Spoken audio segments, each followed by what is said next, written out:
Assalamualaikum warahmatullahi wabarakatuh. Waalaikumsalam warahmatullahi wabarakatuh. A'udzu billahi minasyaitonir rajim. Bismillahirrahmanirrahim. Assalatu wassalamu ala asrafil anbiya'i wal mursalin sayyidina wa maulana Muhammadin wa ala alihi washabihi ajma'in. Rabbi shrah li sadri wa yassir li amri wahlul 'uqdatam min lisani yafqahu qawli. Amma ba'du. Yang kami hormati Ibu Kepala Sekolah TK Dharma Wanita Balirejo, Ibu Sri Nuraini SPD. Yang kami hormati Ibu Nini Suwarni SPD selaku pemateri pada hari ini. Yang kami hormati Ibu Guru TK se-Kecamatan Telogomulyo. Pertama, marilah kita memanjatkan puji syukur kehadirat Allah Subhanahu wa taala atas berkah rahmat dari nyala kita hadir di sini dalam acara pengibasan modul 1.4 budaya positif bersama Ibu Nini Suwarni SPD di TK Wanita Balirejo, calon guru penggerak angkatan 7 Kabupaten Temanggung. Tanpa suatu halangan apapun, atas rasa syukur kita ikrarkan bersama dengan bacaan tahmid Alhamdulillahirabbil alamin. Salawat beserta salam senantiasa kita sanjungkan kepada junjungan kita Nabi Agung Muhammad sallallahu alaihi wasallam yang akan kita nantikan syafaatnya di yaumul qiyamah. Amin Allahumma amin. Ibu-ibu yang kami hormati, marilah kita buka acara pengibasan hari ini dengan bacaan basmalah bersama. Bismillahirrahmanirrahim. Ibu-ibu yang kami hormati, acara yang kedua yaitu sambutan dari Kepala Sekolah TK Dharma Wanita Balirejo. Kepada beliau Ibu Sri Nuraini SPD kami persilakan. Terima kasih atas waktu yang telah diberikan kepada saya. Assalamualaikum warahmatullahi wabarakatuh. Waalaikumsalam warahmatullahi wabarakatuh. Yang saya hormati rekan-rekan guru TK Dharma Wanita Balirejo, yang saya hormati rekan-rekan guru di Kecamatan Telogomulyo. Pertama-tama marilah kita panjatkan puji syukur kehadirat Allah Subhanahu wa taala yang telah melimpahkan rahmat dan hidayahnya sehingga kita dapat berkumpul di sini dalam acara pengibasan modul 1.4 budaya positif, yaitu terkait dengan pendidikan guru penggerak nanti yang akan dilaksanakan oleh Bu Nini Suwarni. Semoga acara ini dapat berjalan dengan lancar dan dapat memberikan manfaat yang sebesar-besarnya, khususnya untuk murid-murid di TK Dharma Wanita Balirejo dan umumnya di Kecamatan Telogomulyo. Dan nanti apabila ada materi yang sangat bermanfaat, yang berguna untuk semuanya, bisa diambil dari sisi positifnya dan nanti kita belajar bersama di sini. Untuk acara sepenuhnya nanti saya serahkan kepada Bu Nini Suwarni, calon guru penggerak angkatan 7 Kabupaten Temanggung dari TK Dharma Wanita Balirejo. Demikian sambutan dari saya, kurang lebihnya saya mohon maaf. Saya akhiri. Wassalamualaikum warahmatullahi wabarakatuh. Waalaikumsalam warahmatullahi wabarakatuh. Ibu-ibu yang kami hormati, acara yang selanjutnya yaitu pengibasan modul 1.4 budaya positif bersama Ibu Nini Suwarni SPD TK Dharma Wanita Balirejo, calon guru penggerak angkatan 7 Kabupaten Temanggung. Kepada beliau Ibu Nini Suwarni SPD kami persilakan.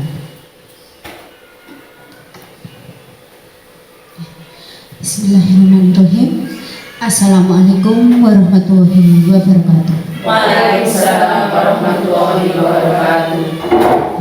Puji syukur kehadirat Allah Subhanahu wa taala yang telah melimpahkan rahmat hidayahnya kepada kita semua sehingga kita dapat berkumpul pada siang hari ini dalam acara pengibasan modul 1.4 budaya positif terkait dengan kegiatan guru penggerak yang sedang saya laksanakan. Izinkan terlebih dahulu saya untuk memperkenalkan diri. Nama saya Nini Suwarni SPD, unit kerja TK Dharma Wanita Balirejo, angkatan 7 CGP angkatan 7 Kabupaten Temanggung. Ya, baik, tapi sebelum kita masuk ke materi, saya mohon ibu-ibu untuk berdiri. Oke, kita akan melakukan speaking terlebih dahulu, untuk mengurangi ketegangan kita setelah kita beraktivitas dari pagi sampai siang hari ini. Senanti untuk yang di sebelah kanan saya, apabila saya mengangkat tangan seperti ini, berarti tepuk 1 kali. Bisa dicoba ibu-ibu? Ya. Kalau saya mengangkat tangan seperti ini, berarti tepuk 2 kali. Oke? Untuk yang sebelah kanan saya, 1 kali, 2 kali. Kemudian untuk yang di sebelah kiri saya juga sama, 1 kali, 2 kali. Bisa kita coba? Bisa. Belum kompak. Bisa diulang ya?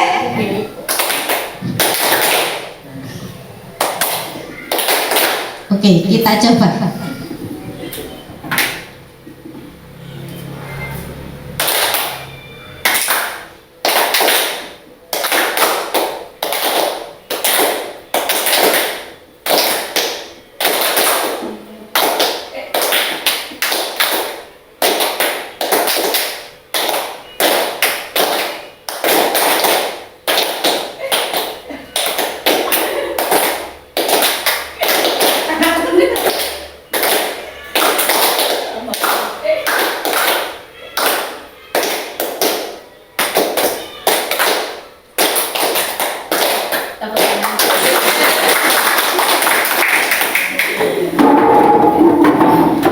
Terima kasih sebelumnya.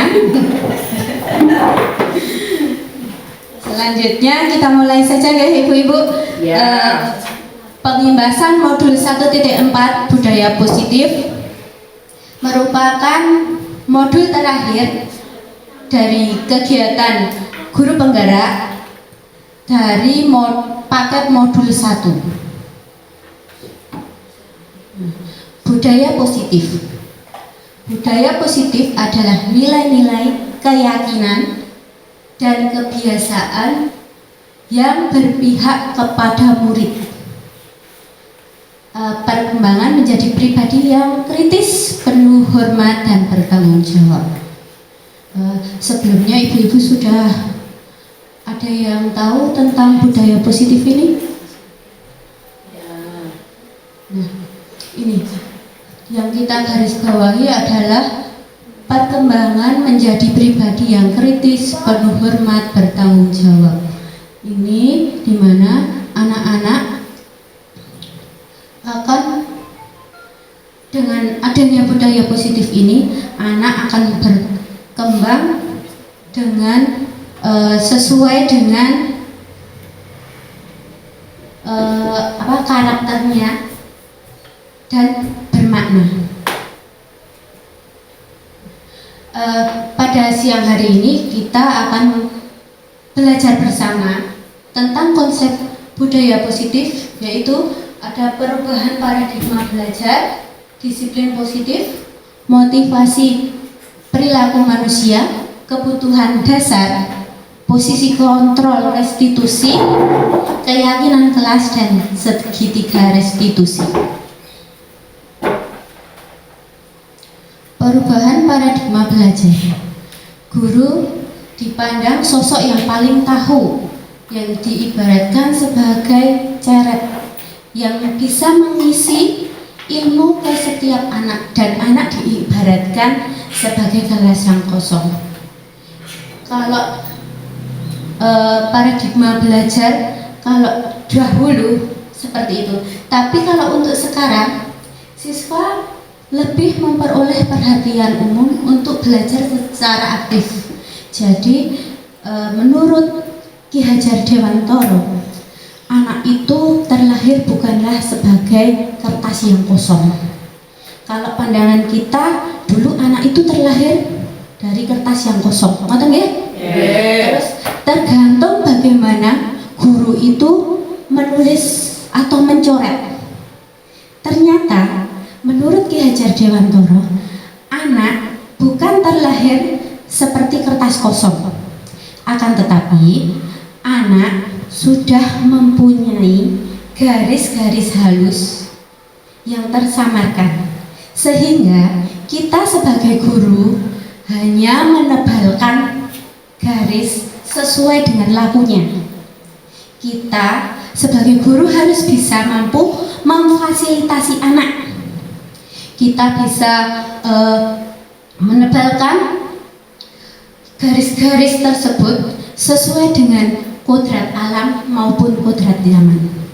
Seperti kita tahu ya, untuk saat ini perkembangan teknologi semakin berkembang, Nah, sebagai guru kita juga harus bisa dan mampu mengikuti zaman.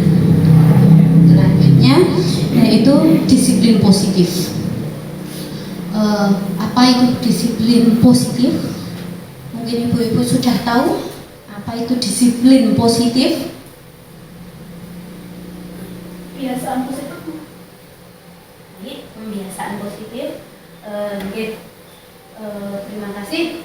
Ya, disiplin positif merupakan sebuah pendekatan dalam pendidikan anak untuk melakukan kontrol diri dan pembentukan percaya diri tanpa kekerasan, tanpa ancaman yang dapat dipraktekkan melalui komunikasi. Yang kita garis bawahi di sini, disiplin positif itu tanpa kekerasan dan ancaman, sehingga kegiatan disiplin positif ini akan lebih bermakna.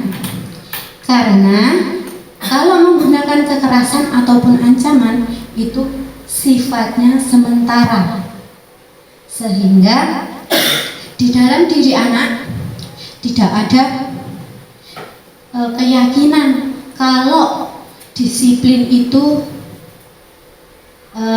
bagus bagi diri mereka. Kemudian ada motivasi perilaku manusia. Menurut Goosen, perilaku motivasi manusia ini dibagi menjadi 3. Yaitu yang ini, pertama, untuk menghindari ketidaknyamanan atau hukuman. Selanjutnya, untuk mendapatkan imbalan penghargaan dari orang lain, yaitu motivasinya misalkan kalau yang untuk mendapat imbalan penghargaan seperti ini, anak berusaha membereskan mainan, namun anak mengharapkan imbalan atau penghargaan dari gurunya seperti ucapan bagus, keren, pintar, seperti itu. Nah, apakah bagus kalau motivasi hanya untuk mendapatkan imbalan atau penghargaan dari orang lain? Tidak. Selanjutnya yaitu untuk menjadi orang yang mereka inginkan dan menghargai diri sendiri dengan nilai-nilai yang mereka percaya. Kita lihat selanjutnya untuk motivasi untuk menghindari ketidaknyamanan atau hukuman. Ini merupakan motivasi perilaku manusia tingkat terendah.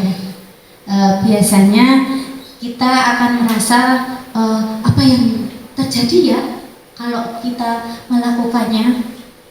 Pertanyaan ini yang sering muncul apabila ketidaknyamanan atau hukuman merupakan motivasi. Sebenarnya untuk motivasi ini anak-anak sedang menghindari permasalahan yang mungkin muncul dan berpengaruh pada fisik mereka, fisik, psikologis maupun tidak terpenuhinya kebutuhan mereka bila mereka tidak melakukan tindakan tersebut. Motivasi ini bersifat eksternal. Kemudian yang kedua yaitu untuk mendapatkan imbalan atau penghargaan dari orang lain. Seperti tadi tapi ini tingkatannya lebih tinggi dari motivasi yang mendapatkan hukuman tadi. Suatu tingkatan di atas motivasi yang pertama, di sini orang berperilaku untuk mendapatkan imbalan atau penghargaan dari orang lain. biasanya berpikir apa ya yang akan saya dapatkan apabila saya melakukannya seperti tadi. Mungkin mendapatkan sanjungan atau hadiah. Mereka melakukan sebuah tindakan yang mendapatkan pujian dari orang lain yang menurut mereka penting, dan mereka meletakkan dalam dunia berkualitas mereka. Mereka juga melakukan sesuatu untuk mendapatkan hadiah, pengakuan atau imbalan. Kemudian yang ketiga yaitu untuk menjadi orang yang mereka inginkan dan menghargai diri sendiri dengan nilai-nilai yang mereka percaya. Mereka melakukan sesuatu karena nilai-nilai yang mereka yakini dan hargai, dan mereka melakukannya karena ingin menjadi orang yang melakukan nilai-nilai yang mereka yakini tersebut. Menurut ibu-ibu, dari ketiga motivasi tersebut, motivasi mana yang paling dianggap paling baik? Motivasi nomor 3. Mengapa? Karena motivasi itu tumbuh dari dalam diri anak itu sendiri, seperti itu. Ada yang mau berpendapat lain? Monggo. Ya, karena tumbuh dari diri anak sendiri, sehingga ini perlunya perilakunya bersifat internal dari dalam diri, sehingga dengan adanya motivasi yang ketiga ini, anak akan semakin percaya diri, akan lebih bermakna, sehingga anak bisa melaksanakan disiplin positif, budaya positif tanpa dorongan dari luar. Ngoten nggih? Selanjutnya, kebutuhan dasar manusia. Kebutuhan dasar manusia dibagi menjadi 5, yaitu kebutuhan untuk bertahan hidup, kebutuhan kasih sayang dan rasa diterima, kebutuhan penguasaan atau kebutuhan pengakuan atas kemampuan, selanjutnya kebutuhan kebebasan dan kebutuhan kesenangan. Nah, kebutuhan untuk bertahan hidup. Kebutuhan bertahan hidup adalah kebutuhan yang bersifat fisiologis untuk bertahan hidup, misalnya kesehatan, rumah, dan makanan. Komponen fisiologis pada kebutuhan ini meliputi kebutuhan akan perasaan aman. Selanjutnya yaitu kebutuhan kasih sayang dan rasa diterima. Kebutuhan untuk disayangi dan diterima meliputi kebutuhan akan hubungan dan koneksi sosial, kebutuhan untuk memberi dan menerima kasih sayang, dan kebutuhan untuk merasa menjadi bagian dari suatu kelompok. Kebutuhan ini juga meliputi keinginan untuk tetap terhubung dengan orang lain. Biasanya anak-anak yang memiliki kebutuhan dasar kasih sayang dan rasa diterima yang tinggi ingin disukai dan diterima oleh lingkungan. Mereka biasanya lebih akrab dengan orang tua ataupun dengan teman, sehingga mereka merasa diterima di kelompoknya. Kemudian selanjutnya yaitu kebutuhan penguasaan.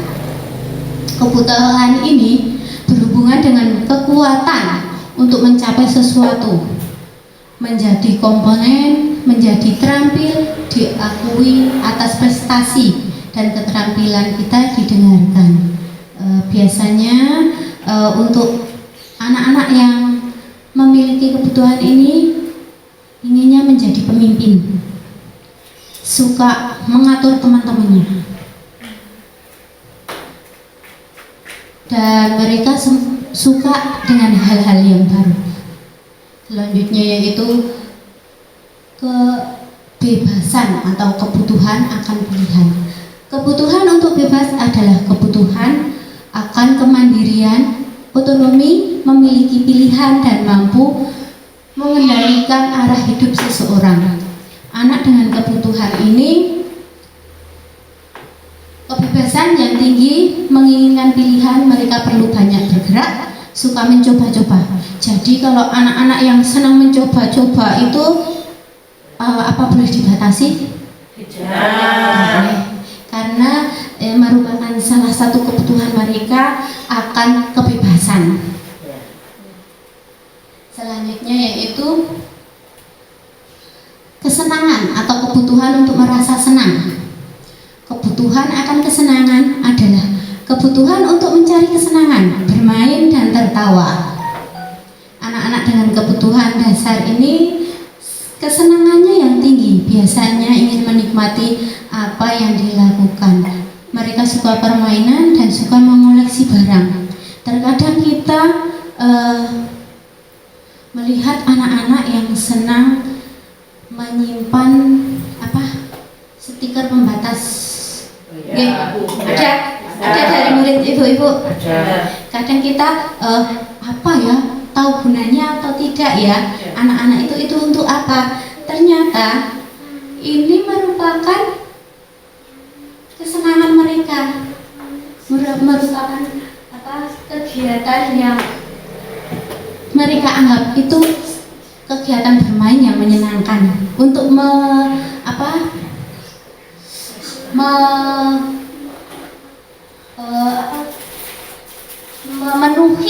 memenuhi kesenangan mereka. Namun terkadang orang dewasa tidak menyadari apa anak tahu kegunaannya untuk apa, ternyata hanya untuk memenuhi kesenangan mereka. Kemudian ada restitusi.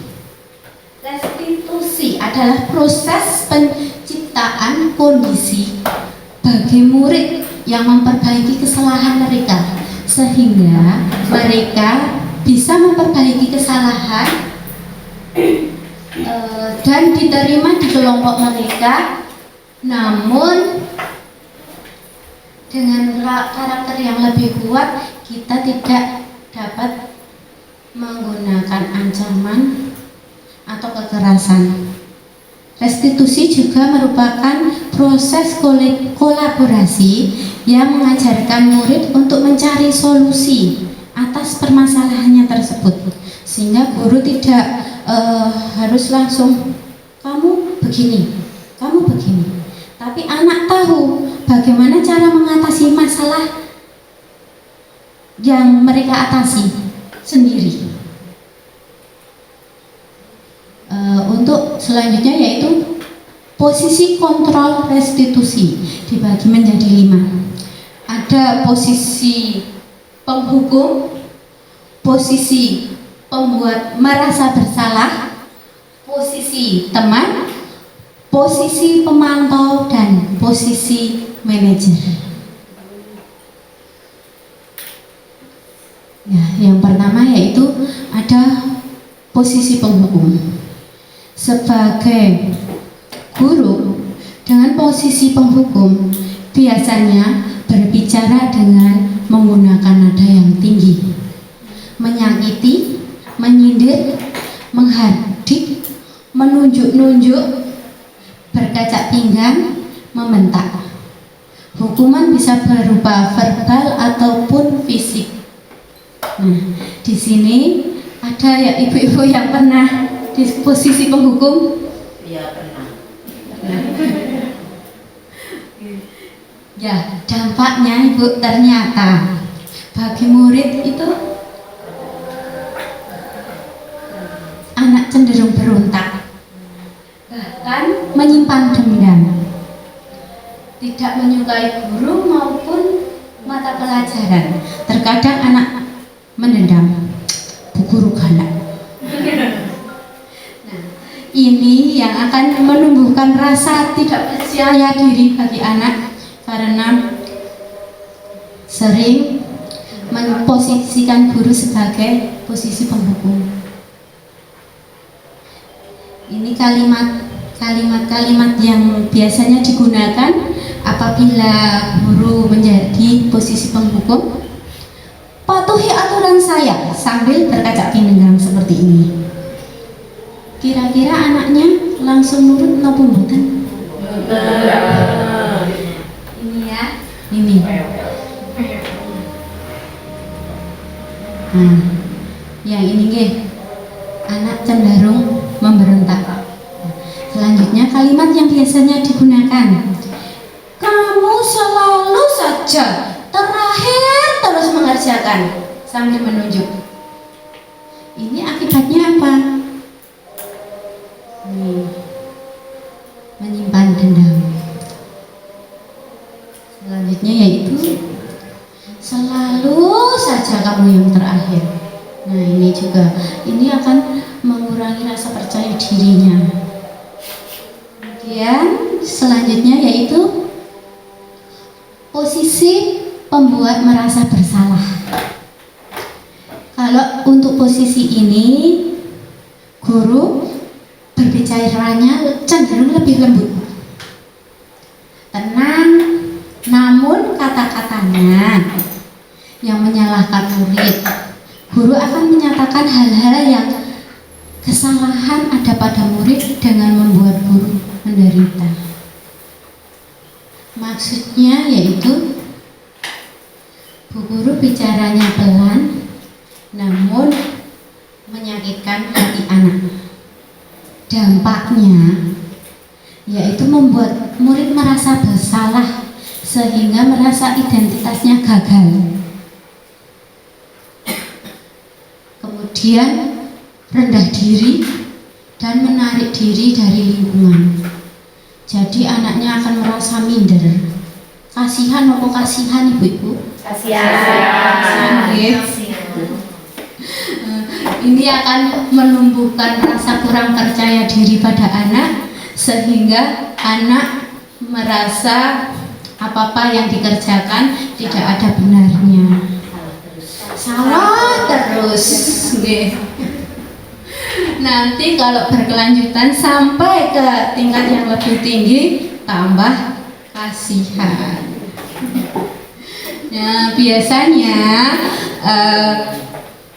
kalimat yang digunakan guru yaitu ibu sangat kecewa.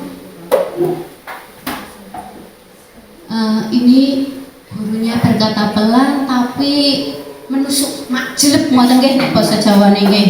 Sakit. Nah, berapa kali Bapak harus memberitahu kamu ya? Halus tetapi menyakitkan. Selanjutnya yaitu posisi sebagai teman. Ada yang ibu-ibu pernah melakukan sebagai posisi sebagai teman? Ya, sebagai teman. Pernah.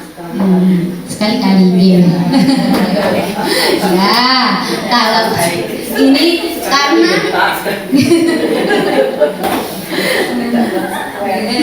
kalau yang ini suara guru ramah, cenderung bersendaguro kali guyonan. Kalau untuk kita sebagai guru TK, kalau memang tidak dengan sendaguro, kayak anak takut nggih, tahu lari.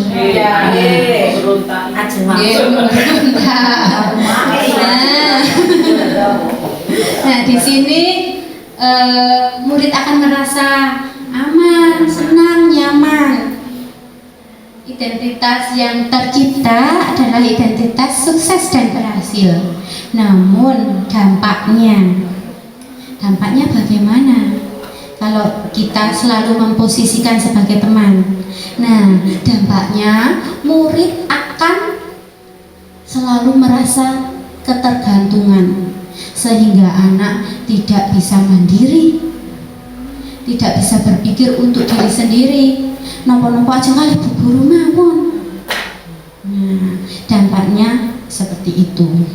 Biasanya kalimat yang digunakan, ayo bantulah Bapak Ibu ya, mainannya belum beresi dulu. Nah, seperti itu contohnya. Ayo, ingat tidak bantuan Bapak selama ini. Dielingake terus sehingga diingatkan sehingga anak kurang mandiri. Selanjutnya yaitu posisi pemantau. Posisi pemantau mengandalkan penghitungan atau data untuk mengontrol murid. Maksudnya menggunakan data atau perhitungan. Mas, sakniki pun jam pinten? Kok dereng Pak Pung? Mas, sekarang sudah jam berapa kok baru berangkat sekolah? Nah, itu menggunakan perhitungan atau data untuk mengontrol murid. Kemudian untuk posisi pemantau bersuara datar, tidak emosi, tidak bersenda gurau, ataupun menggunakan suara tinggi. Biasa-biasa saja. Nah, selanjutnya yaitu tercipta identitas diri positif atau berhasil. Namun dampaknya murid akan menghitung konsekuensi dan hadiah tanpa memahami sepenuhnya nilai kebajikan yang dituju. Berarti anak, wah, saya kalau berangkatnya tidak terlambat nanti dapat hadiah dari Bu Guru. Wah, kalau saya merapikan mainan nanti dapat bintang 5 dari Bu Guru. Nah, anak mengharapkan hadiah sehingga tidak dari dalam diri namun dengan imbalan. Sehingga dampaknya untuk posisi pemantau ini anak juga masih tidak sepenuhnya mandiri, masih kurang mandiri karena anak melakukannya untuk mendapatkan hadiah. Biasanya untuk posisi pemantau ini kalimat yang digunakan peraturannya apa? Apa yang telah kamu lakukan? Oke, selanjutnya yaitu posisi manajer. Posisi ini biasanya guru suaranya netral, tidak pakai emosi, tidak pakai guyonan. Terus tercipta identitas positif atau berhasil. Guru akan dengan tulus mengajukan pertanyaan-pertanyaan bermakna akan membuka pikiran murid untuk memecahkan masalahnya secara mandiri, sehingga dampaknya bagi murid, anak akan lebih mandiri, percaya diri dan dapat memecahkan masalahnya sendiri. Biasanya kalimat yang digunakan, apa yang kita yakini, apa kamu meyakininya? Jika kamu meyakini, apakah kamu bersedia memperbaikinya?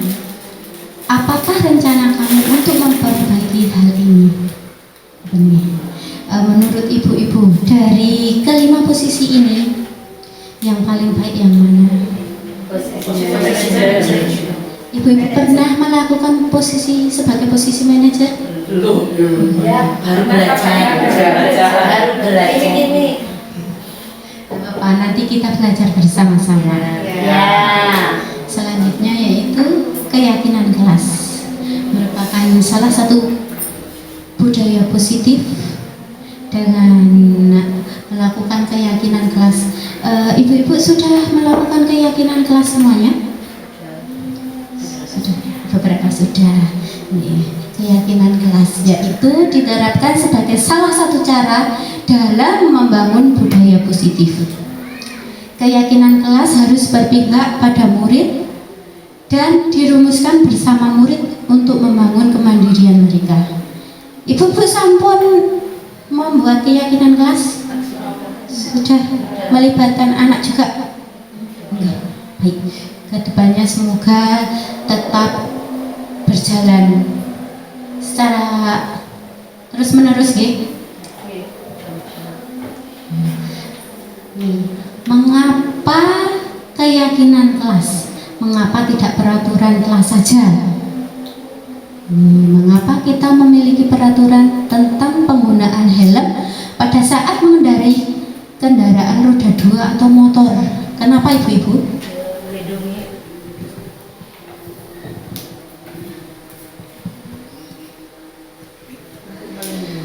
Yang pertama untuk melindungi diri sendiri, yang kedua biasanya takut kalau ada Pak Polisi. Begitu. Ya, terima kasih. Pertama untuk melindungi diri berarti keselamatan ya. Yang kedua takut ditilang. Sepertinya sama. Nah, ini nilai-nilai keselamatan inilah yang kita sebut sebagai suatu keyakinan untuk melindungi diri atau keselamatan diri, yaitu nilai-nilai kebajikan atau prinsip-prinsip universal yang disepakati bersama secara universal juga. Suatu keyakinan akan lebih memotivasi seseorang dari dalam atau motivasi intrinsik seseorang akan lebih tergerak dan bersemangat untuk menjalankan keyakinan daripada hanya sekedar mengikuti serangkaian peraturan. Kalau hanya takut Pak Polisi tidak ditilang, berarti hanya peraturan. Namun kalau untuk melindungi diri berarti keyakinan.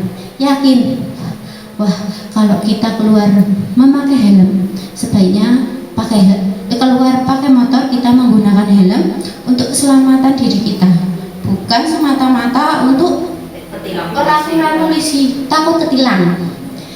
Kalau kita yakin kita pakai helm kita akan selamat, sehingga keyakinan itu dari dalam diri dan akan memotivasi diri untuk melakukan keyakinan tersebut tanpa memperhatikan tidak ditilang. Pembentukan keyakinan kelas, yaitu langkahnya keyakinan kelas bersifat lebih abstrak daripada peraturan yang lebih rinci dan konkret. Lebih abstrak. Keyakinan berupa pernyataan-pernyataan universal. Pernyataan keyakinan kelas senantiasa dibentuk dalam bentuk positif. Maksudnya hindari kata tidak. Tidak boleh. Misalkan anak-anak di dalam kelas berlari, hindari bentuk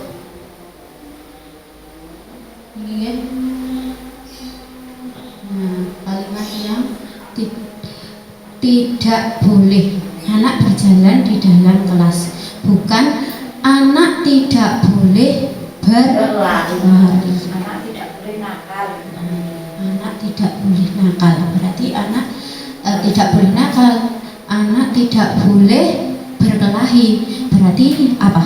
Menyayangi teman.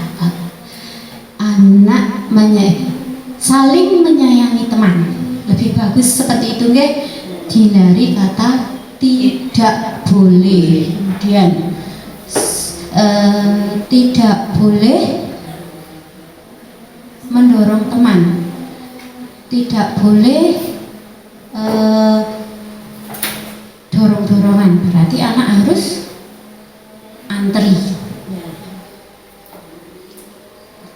Kemudian yaitu keyakinan kelas hendaknya tidak terlalu banyak sehingga mudah diingat dan dipahami oleh semua warga kelas. Nih, keyakinan kelas kalau banyak anaknya jadi bingung, malah bukan menjadi keyakinan kelas.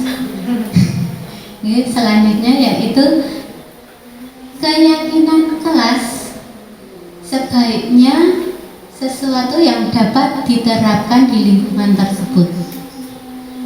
Semua warga kelas hendaknya ikut berkontribusi dalam pembuatan keyakinan kelas lewat kegiatan curhat pendapat, dan bersedia meninjau kembali keyakinan kelas dari waktu ke waktu. Kita sudah membuat keyakinan kelas 5 tahun yang lalu.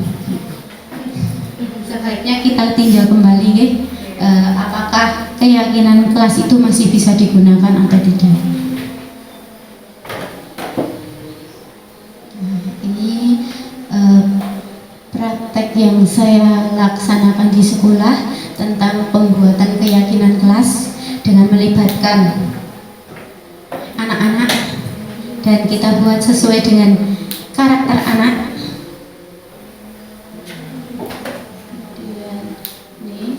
Menerapkan keyakinan kelas, saya beri gambar-gambar ini bagi anak TK. Kalau tulisan yang terlalu panjang mungkin belum bisa sehingga kita menggunakan gambar-gambar yang mewakili sehingga anak akan membaca gambar. Selanjutnya yaitu segitiga restitusi. Ya, ini adalah materi yang terakhir dari budaya positif tentang segitiga restitusi. Apa itu segitiga restitusi? Yaitu sisi-sisi yang mewakilinya, yaitu validasi tindakan yang salah, kemudian menstabilkan identitas, dan menanyakan keyakinan.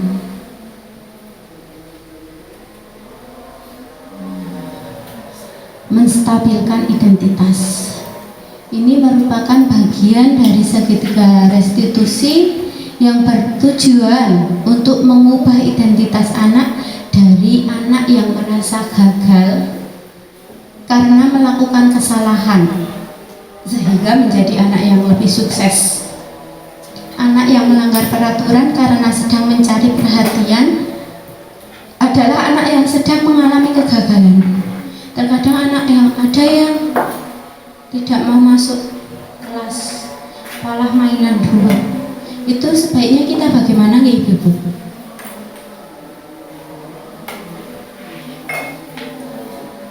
Mungkin dibiarkan dulu sementara waktu, selesai kita menguji anak-anak yang lain, selesai baru kita pelan-pelan membujuk anak itu. Ya, itu salah satu untuk memenuhi rasa kegagalan mereka, yang ini. Kita beri kesempatan anak untuk menuntaskannya. Kita beri kesempatan untuk bermain dulu, kemudian kalau anak sudah terasa terpuaskan, anak bisa masuk ke kelas. Nah, kalimat-kalimat yang bisa digunakan untuk meyakinkan anak itu, berbuat salah itu tidak apa-apa, tidak ada manusia yang sempurna. Ibu guru juga pernah melakukannya. Kamu berhak merasa untuk begitu. Selanjutnya yaitu yang kedua, yaitu validasi tindakan yang salah. Setiap tindakan kita dilakukan dengan suatu tujuan, yaitu memenuhi kebutuhan dasar. Kalau kita memahami kebutuhan dasar, tindakan kita bisa memenuhi cara-cara paling efektif untuk memenuhi kebutuhan tersebut. Kalimat yang biasanya digunakan yaitu, padahal kamu bisa melakukan yang lebih buruk dari itu ya. Kamu pasti punya alasan mengapa melakukan hal itu. Kamu patut bangga pada diri sendiri karena kamu telah melindungi sesuatu yang penting buat kamu. Dan segitiga restitusi yang terakhir yaitu menanyakan keyakinan. Ketika identitas suatu sukses telah dicapai pada langkah yang ke-1 tadi, ini menstabilkan identitas dan validasi tindakan yang salah, maka anak akan siap untuk dihubungkan dengan nilai-nilai yang dia percaya dan berpindah menjadi orang yang lebih diinginkan.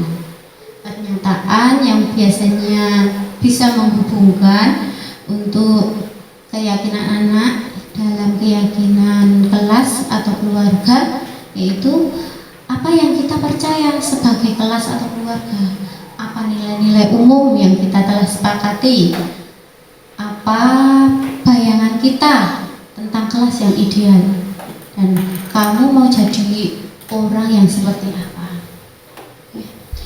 Selanjutnya kita akan melihat video tentang praktek restitusi.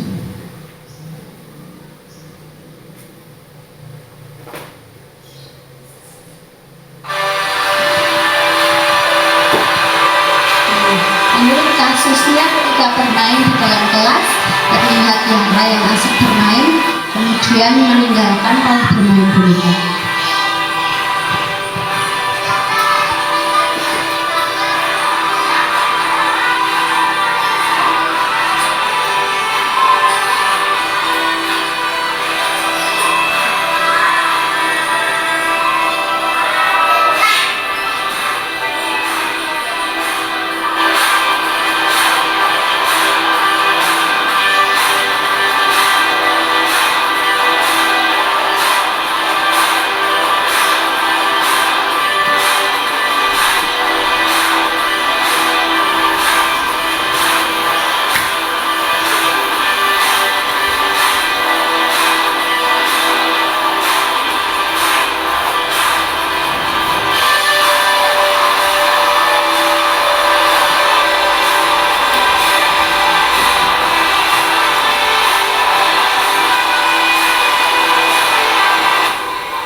Dari video tadi kita sudah lihat penerapan segitiga restitusi, yaitu tadi dari yang pertama yaitu apa Bu?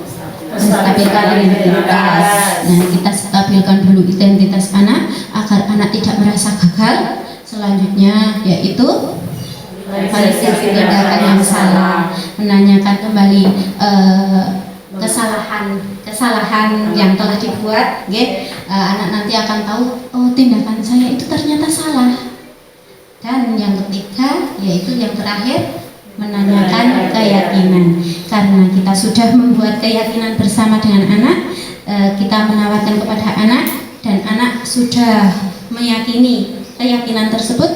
Dengan adanya menanyakan keyakinan, anak akan tahu sendiri salahnya saya itu apa toh, terus saya itu memperbaikinya harus bagaimana. Nah, dengan adanya keyakinan tersebut, anak akan langsung tahu, oh ternyata saya itu salah, saya harus begini dan harus begini. Nah, sehingga anak-anak mampu menyelesaikan masalahnya sendiri. Ya. Dan terakhir, nah, terima kasih. Namun sebelum saya akhiri, kita akan refleksi dulu nggih.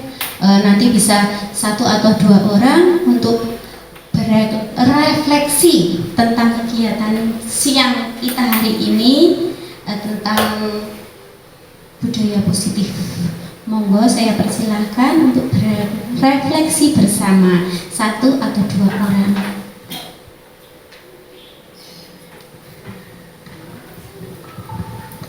Terima kasih atas paparan yang diberikan oleh Bu Nini, sangat detail dan jelas sekali Ibu.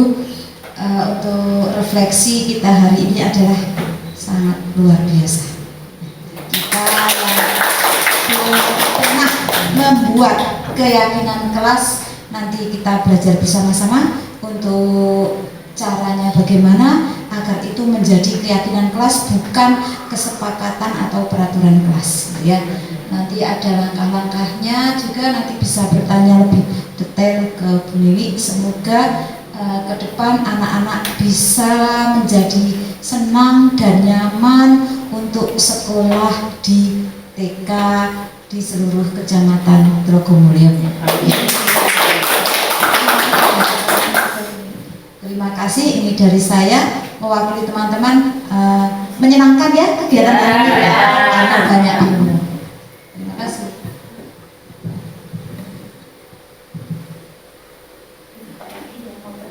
Mungkin ada pertanyaan atau refleksi dari teman-teman, saya persilahkan.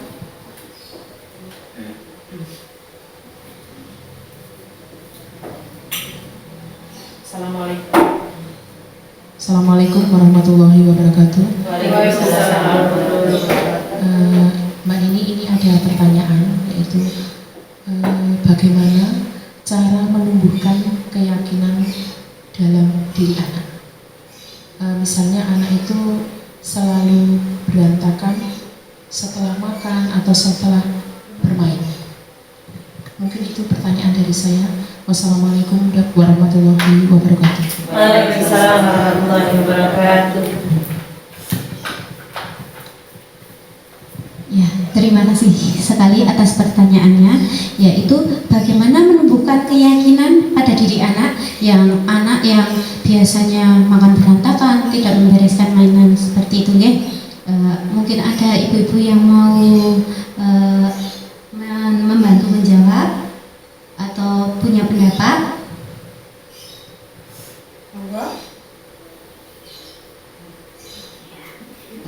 Saya jawab nggih, Pendari. Bagaimana caranya? Ya, yang pertama kita dekati anak dulu. Terlebih dahulu keinginan anak itu apa? Kemudian karena kita bersama-sama sudah membuat keyakinan kelas dan disetujui oleh warga kelas, sehingga apa yang sudah menjadi keyakinan bersama itu akan dipergunakan sebagai landasan tentang apa yang boleh dilakukan dan yang tidak boleh dilakukan di dalam kelas. Dengan adanya keyakinan kelas tersebut, kita memposisikan guru seperti tadi ada 5 posisi itu. Nah, kita memposisikan sebagai manajer, kita menyampaikan dan kita menerapkan segitiga restitusi yang tadi. Segitiga restitusi yang pertama yaitu nopo tadi? Menstabilkan identitas. Nah, ini ya, menstabilkan identitas anak agar tidak merasa gagal sebagai anak. Itu kita yakinkan dulu. Selanjutnya yaitu validasi tindakan. Kita tidak menggunakan kata-kata yang keras, menunjuk-nunjuk seperti tadi ya. Kita validasi dulu, Mas, Mbak, kalau mainan yang sudah digunakan atau makanan yang masih berantakan itu perbuatannya sudah sesuai dengan keyakinan yang kita sepakati belum? Nanti di sini anak-anak kan akan tahu tindakannya itu salah atau benar. Kalau kita sudah memvalidasi tindakannya, kemudian menstabil. Kemudian yang terakhir, menanyakan keyakinan, karena sudah menjadi kesepakatan warga kelas dan berarti sudah menjadi tanggung jawab bersama. Dengan adanya keyakinan kelas ini, anak-anak akan tahu sendiri, oh saya itu salahnya di mana, dan bisa menyelesaikan masalahnya. Dan begitu, Nawi. Apa mungkin ada yang mau menambahkan? Saya mau tanya. Assalamualaikum warahmatullahi wabarakatuh. Waalaikumsalam warahmatullahi wabarakatuh. Maaf sebelumnya, mungkin pertanyaan saya ini agak melenceng dari materi. Begini Ibu Nini, saya itu punya murid 1, 2, itu anaknya memang menurut saya agak bandel, gitu ya. Setiap kegiatan kita, seumpama kita pada hari itu atau sudah membuat keyakinan kelas, apa yang sudah kita buat seharusnya kita patuhi, seperti itu. Tapi anak itu sering sekali, kalau saya itu yang apa ya namanya, menilai anak itu bandel. Jadi sering mengganggu temannya yang sedang belajar atau mengganggu temannya yang sedang kegiatan apa, sudah dikasih, maksudnya sudah diperingatkan dengan secara halus, nggak bisa secara non-sewu ya, seperti saya. Kadang emosi saya itu seperti itu. Jadi saya kalau halus itu saya kurang puas gitu. Nah, pertanyaan saya, bagaimana ya kita sebagai guru, begini, sebagai guru bisa menasihati anak murid kita dengan kata-kata yang halus, dengan memposisikan anak itu sebaik mungkin, tapi bisa didengar anak, bisa dimengerti anak, terus anak itu bisa nurut. Saya itu dari dulu itu belum menemukan cara bagaimana saya harus bisa mengontrol emosi saya agar saya tidak deng sama anak seperti itu. Kebiasaan saya begini. Anak itu mainannya seperti ini, seumpama mainan balok. Tapi dia itu baloknya bukan buat seumpama buat apa, jembatan atau buat mobil atau buat menara, tapi malah buat mainan tabuhan lah, cara kasarannya seperti itu. Saya sudah bilang gini, Mas tolong mainannya jangan buat tabuhan, nanti kalau rusak yang rugi siapa? Seperti itu. Nanti kalau sudah rusak, kalau belum bisa beli lagi, nah Bu Guru tidak bisa membenarkan itu, memperbaiki mainan itu.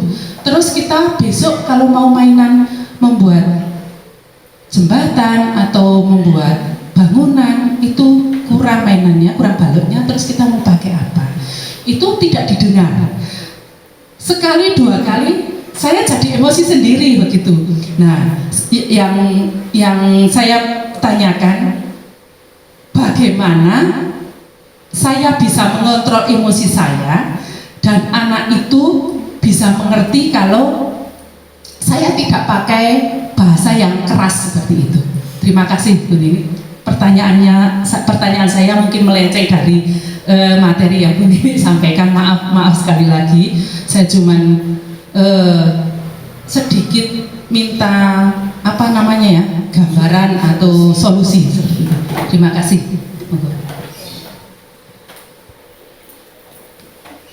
Ya, terima kasih atas pertanyaannya yang sangat panjang sekali. Nah, itu tadi intinya, yaitu bagaimana guru untuk memposisikan diri untuk menangani anak. Sebenarnya tidak ada anak yang bandel ataupun anak yang nakal. Tadi kita sudah pelajari tentang posisi kontrol. Oke, posisi kontrol sudah. Kemudian tadi ada ini kebutuhan dasar manusia. menurut ibu-ibu kalau anaknya masih apa ya, kalau diberitahu masih kurang paham tentang apa yang disampaikan oleh Bu Guru. Nah, kita lihat lagi kebutuhan dasar manusia itu ada 5 kan? Ya. Mungkin anak itu sedang mencari kebutuhan untuk memenuhi kebutuhan dasarnya. Ya. Kita lihat kebutuhannya apa. Sebagai guru kita harus bisa mampu memenuhi kebutuhan anak. Kebutuhannya apa? Kepinginnya apa? Mas, kepinginnya apa toh mas? Kepingin mainan apa? Kepingin kegiatan apa? Kita tanyakan baik-baik. Nanti anak akan ngomong sendiri. Bu, aku tuh kepinginnya ini, kepingin mainan ini, kepingin kegiatan ini. Nah, seperti tadi nggih, menurut Ki Hajar Dewantara, anak terlahir sebagai kertas yang sudah lama bergaris. Guru harus bisa memfasilitasi dengan keinginan anak. Oh, kepinginnya ini. Guru harus bisa memfasilitasinya. Kepinginnya ini. Nah, dengan adanya itu nanti kan anak bisa terpenuhi kebutuhannya. Kemudian kita sudah belajar tentang restitusi tadi, segitiga restitusi, dan sudah membuat keyakinan kelas yang sudah disepakati. Kita kembalikan lagi ke keyakinan kelas. Keyakinan kelas kita apa? Kalau mainan bagaimana? Terus kalau misalkan kegiatannya sudah selesai harus bagaimana? Dengan adanya keyakinan itu anak akan tahu, sehingga anak akan lebih meyakini ternyata perbuatan saya itu salah. Kita terapkan lagi tadi di menggunakan segitiga restitusi tadi. Yang ini ya, menstabilkan tindakan yang salah, menstabilkan identitas dan menanyakan keyakinan. Karena sudah menjadi kesepakatan bersama, sudah menjadi keyakinan, tidak dari luar tapi dari dalam, sehingga anak mampu untuk melakukan kegiatan yang lebih bermakna. Intinya bagaimana kita memposisikan diri, tidak harus keras, tidak harus halus, tapi bagaimana kita memposisikan diri dan memfasilitasi anak. Mungkin dari saya itu saja. Terima kasih sudah banyak pertanyaan dan sudah merefleksi kegiatan kita hari ini. Terima kasih untuk rekan-rekan semua. Semoga kegiatan kita siang hari ini bermanfaat, bermanfaat bagi saya, sekolah saya, dan untuk ibu-ibu guru TK Kecamatan Tlogomulyo dan lembaganya. Saya tutup kegiatan hari ini. Wassalamualaikum warahmatullahi wabarakatuh. Waalaikumsalam warahmatullahi wabarakatuh. Beri tepukan yang meriah untuk Bu Risma pada siang hari ini. Baik ibu-ibu yang kami hormati, sepertinya kegiatan pembahasan hari ini sudah sampai penghujung acara. Akan tetapi bisa kita tarik kesimpulan bahwa kegiatan pembahasan hari ini oleh Ibu Ninik Suwarni bahwa budaya positif yang diterapkan dan dilakukan secara konsisten dan menjadi keyakinan hati anak akan menjadi pembiasaan anak yang akan membentuk karakter anak untuk masa depan yang lebih baik. Luar biasa hari ini. Terima kasih Mbak Nini, terima kasih Ibu Kepala TK Dharma Wanita Balirjo yang sudah memberikan fasilitas yang luar biasa untuk kita hari ini untuk bisa belajar bersama, dan kita besok akan ketemu lagi di ilmu-ilmu yang selanjutnya.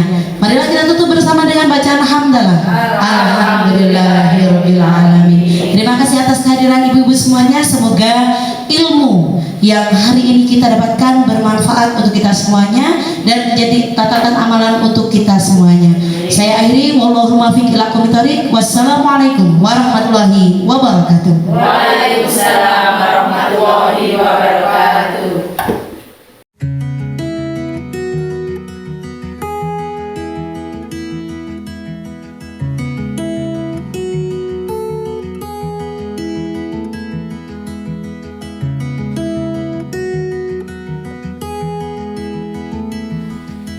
Assalamualaikum warahmatullahi wabarakatuh.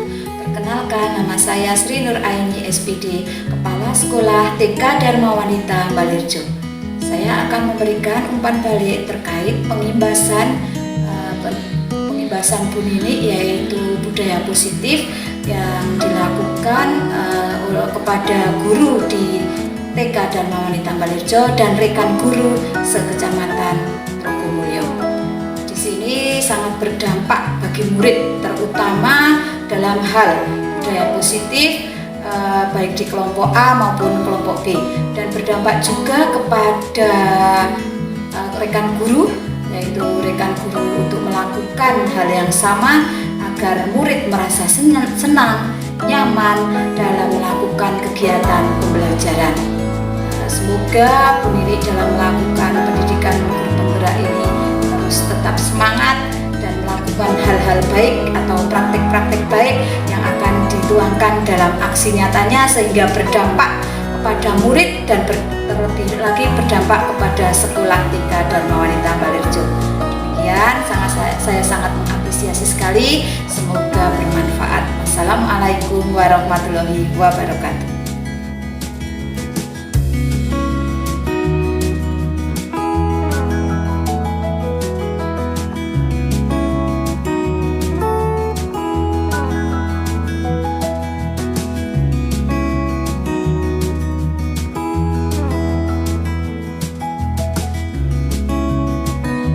Assalamualaikum warahmatullahi wabarakatuh. Perkenalkan, nama saya Sri Hartini dari TK Dharma Wanita Balirjo, Kecamatan Trogomulyo.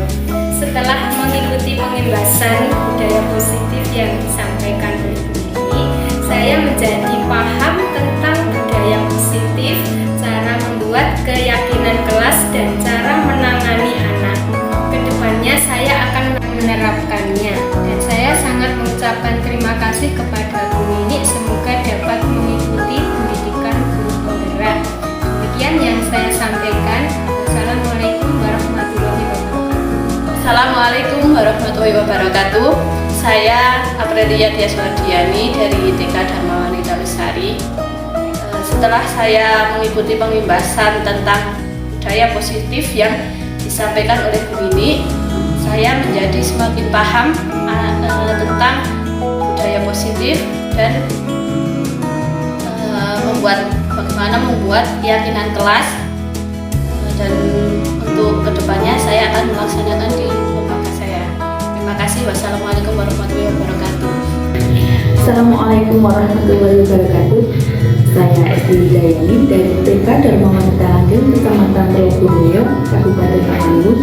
Di sini saya akan menyampaikan tentang testimoni tentang pengimbasan budaya positif yang telah disampaikan oleh Ibu Nini Sukarti, CDP Angkatan 7 dari Kecamatan Trogomulyo, Kabupaten Temanggung. Setelah saya mengikuti pengimbasan tentang budaya positif tersebut, saya menjadi lebih paham tentang materi yang ada di dalamnya, yaitu tentang bagaimana cara membuat keyakinan kelas dan juga tentang segitiga restitusi. Untuk kedepannya, saya akan melaksanakan ilmu yang saya peroleh tersebut untuk saya laksanakan di lembaga saya dengan harapan untuk menjadi lebih baik. Demikian yang dapat saya sampaikan. Akhir kata, wassalamualaikum warahmatullahi wabarakatuh.